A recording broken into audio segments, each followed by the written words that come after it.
Hey guys, welcome back to my children's book series, and with part 8 today, we're going to read Alexander and the Terrible, Horrible, No Good, Very Bad Day by Judith Viorst. Enjoy!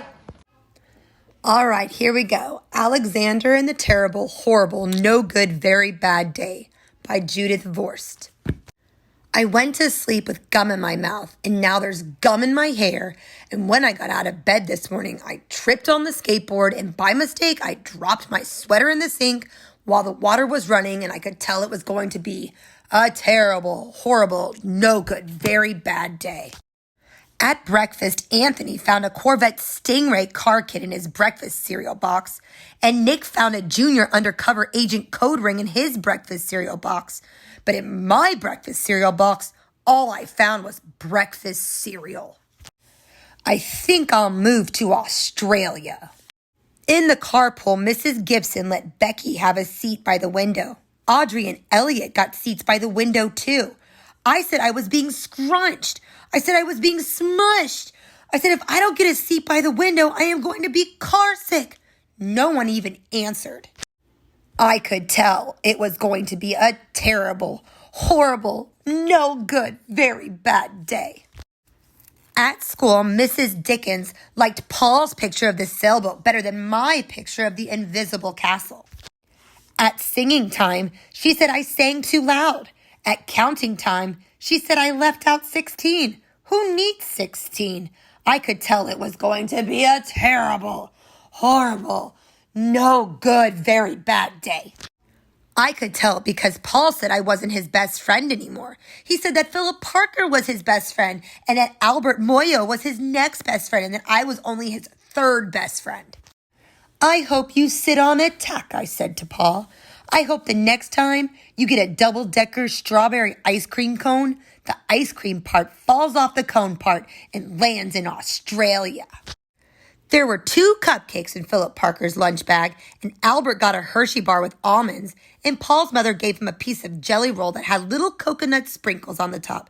Guess whose mother forgot to put in dessert? It was a terrible, horrible, no good, very bad day.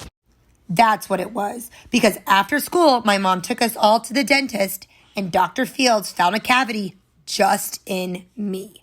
Come back next week and I'll fix it, said Dr. Fields. Next week, I said, I'm going to Australia. On the way downstairs, the elevator door closed on my foot, and while we were waiting for my mom to go get the car, Anthony made me fall where it was muddy, and then when I started crying because of the mud, Nick said I was a crybaby. And while I was punching Nick for saying crybaby, my mom came back with the car and scolded me for being muddy and fighting. I am having a terrible, horrible, no good, very bad day. I told everybody. No one even answered. So then we went to the shoe store to buy some sneakers. Anthony chose white ones with blue stripes. Nick chose red ones with white stripes. I chose blue ones with red stripes, but then the shoe man said, we're all sold out. They made me buy plain old white ones, but they can't make me wear them. When we picked up my dad at his office, he said I couldn't play with his copying machine. But I forgot.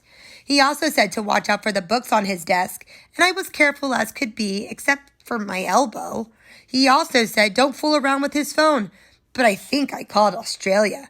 My dad said please don't pick him up anymore. It was a terrible, horrible, no good, very bad day. There were lima beans for dinner, and I hate limas. There was kissing on TV, and I hate kissing. My bath was too hot, I got soap in my eyes, my marble went down the drain, and I had to wear my railroad train pajamas. I hate my railroad train pajamas.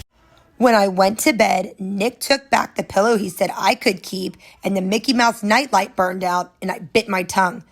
The cat wants to sleep with Anthony, not with me.